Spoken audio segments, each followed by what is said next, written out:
Bonjour à tous. Alors nous sommes élèves de seconde au lycée Potier. Voici Cyprien, Julien, Maxime, Méline et moi-même Rémi. Nous avons suivi cette année la thèse d'Henriette Moussunda au laboratoire ICMN. Nous allons tout d'abord vous présenter le laboratoire dans lequel nous avons travaillé, ainsi que le sujet de la thèse, puis nous parlerons du contexte et de la nécessité de ces recherches. Nous expliquerons ensuite les étapes de la fabrication du carbone activé et les différents tests d'élimination des nitrates. Et enfin, nous finirons par la conclusion générale et les perspectives pour l'année prochaine. Donc nous avons travaillé au laboratoire ICMN qui correspond à interface, confinement, matériaux et nanostructures. Donc un laboratoire en partenariat avec le CNRS et l'Université d'Orléans. L'ICMN possède deux grands axes de recherche, les systèmes nanostructurés et confinés, ainsi que les carbones fonctionnels, environnement et biomatériaux, qui correspond à l'axe de la thèse d'Henriette, donc notre doctorante. Donc, en parlant de sa thèse, elle est de éliminer les nitrates par adsorption sur du carbone activé élaboré à partir des déchets de la biomasse agricole. Donc c'est un peu dur à avaler. En gros, nos objectifs sont de éliminer les nitrates dans les eaux accumulées au cours du temps, parce qu'il faut savoir que l'agriculture, depuis toujours, rejette énormément de nitrates dans les eaux, dû à une utilisation abusive d'engrais, des gros pollueurs, quoi. Donc par exemple, dans les zones en rouge sur cette carte, on peut voir les zones particulièrement touchées par la contamination de nitrates dans les eaux. Donc on a notamment le nord de la Bretagne, puis la Beauce, donc qui sont des zones très agricoles, ce qui est logique. Donc pour en revenir à nos objectifs, pour éliminer ces nitrates, on va devoir concevoir un matériau carboné utilisant le procédé de l'adsorption. Il y a plusieurs raisons pour lesquelles le nitrate est aussi présent dans nos terres. D'abord, il y a l'agriculture intensive. Il y a aussi l'utilisation régulière de produits dans les foyers et les usines. La raison pour laquelle nous souhaitons éliminer ce nitrate est parce qu'il possède des effets néfastes sur la santé humaine. Il y a le cas du bébé bleu, par exemple, autrement connu sous le nom de méthémoglobinémie. C'est une réaction se déclenchant lorsque le nitrate devient nitrite, réaction déclenchée par l'organisme. Le carbone activé est fabriqué à partir de la biomasse, c'est-à-dire de la matière organique végétale, comme par exemple ici des pieds de tomates. L'élaboration du carbone activé comporte plusieurs étapes.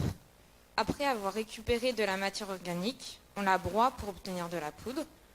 On procède ensuite à un mélange avec une solution chimique qui donnera ses propriétés au futur carbone activé. Ensuite, on sèche et on la carbonise. On rince et on filtre notre matière à l'aide d'eau distillée. Pour finir, après l'avoir séchée, on obtient notre carbone activé. Donc, dans nos expériences, nous avons utilisé du carbone activé commercial pour connaître les caractéristiques optimales du carbone activé le plus performant et ainsi fabriquer le nôtre. En dessous, on voit des photos prises lors de la pesée des tomates et là, c'est le four qu'on utilise.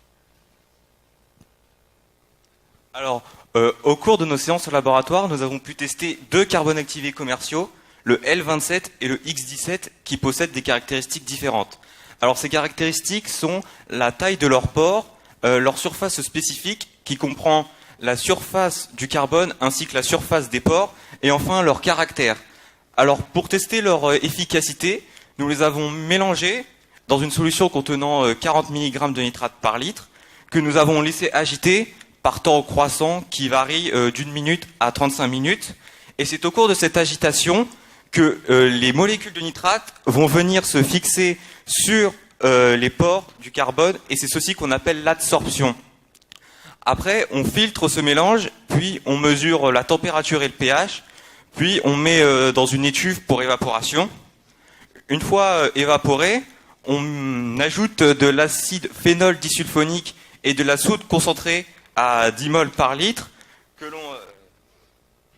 ensuite on passe au spectromètre UV pour obtenir l'adsorbance et ensuite en tirer les cinétiques d'absorption. Alors, grâce au tableau vu précédemment et les cinétiques d'absorption, On peut en conclure que le L27 absorbe plus rapidement et possède une surface de pore ainsi qu'une une taille de pore ainsi qu'une surface spécifique plus grande que celle du X17. Et donc notre doctorante Henriette se servira de ce carbone pour créer le sien qui sera encore plus performant. Donc, avant de conclure sur le sujet, je vais maintenant parler un petit peu de l'après-midi que l'on a pu passer au département de génie chimique de l'IUT d'Orléans et de ce qu'on a pu y apprendre. Nous avons en effet pu visiter 16 avril 2018 l'atelier de génie chimique de l'Université d'Orléans qui permet aux étudiants de DUT et de licence pro de manipuler sur des machines similaires que l'on pourrait retrouver en entreprise ou encore aux chercheurs et doctorants de pouvoir transposer à grande échelle les tests qu'ils effectuent en laboratoire avant de les appliquer en industrie. Cette plateforme nous avons donc visité aussi l'atelier de génie chimique et nous avons pu participer ensuite à des expériences pour tester deux méthodes différentes d'adsorption, l'adsorption continue et l'adsorption discontinue, et les comparer. Nous avons mesuré le temps nécessaire et la quantité de carbone activé optimale pour absorber le plus de polluants, ici modélisé par un colorant. Notre doctorante pourra donc, une fois son carbone activé mis au point, le tester sur de grandes quantités avant de pouvoir commencer à le commercialiser. Donc, ce projet était pour nous quelque chose de très enrichissant qui nous conforte dans notre affinité pour les sciences en général ainsi que dans nos projets de vie. Cette expérience nous a fait découvrir un tout autre aspect des sciences, la recherche. Nous ne connaissions pas du tout ce pôle avant cette année qui s'est révélé être très intéressant. Et notre doctorante Henriette Musunda a très bien réussi à nous transmettre les notions essentielles de sa thèse qui nous étaient totalement inconnues avant cette année. Nous avons concentré cette année nos efforts sur l'élaboration d'un carbone activé créé à partir de biomasse agricole dans le but d'absorber les nitrates. Pour ceux d'entre nous qui ont décidé de continuer, l'aventure est loin d'être finie. L'année prochaine, nous allons l'année prochaine commencer la deuxième partie de l'inthèse qui inclut l'élaboration d'un dispositif permettant la détection et l'élimination des nitrates en utilisant le carbone activé mis au point par Henriette à partir de la biomasse. Ce dispositif pourra à terme donc être utilisé par exemple dans les centres d'épuration des eaux usées afin de limiter voire d'éliminer les rejets de nitrates dans la nature. Je vous remercie de votre écoute attentive.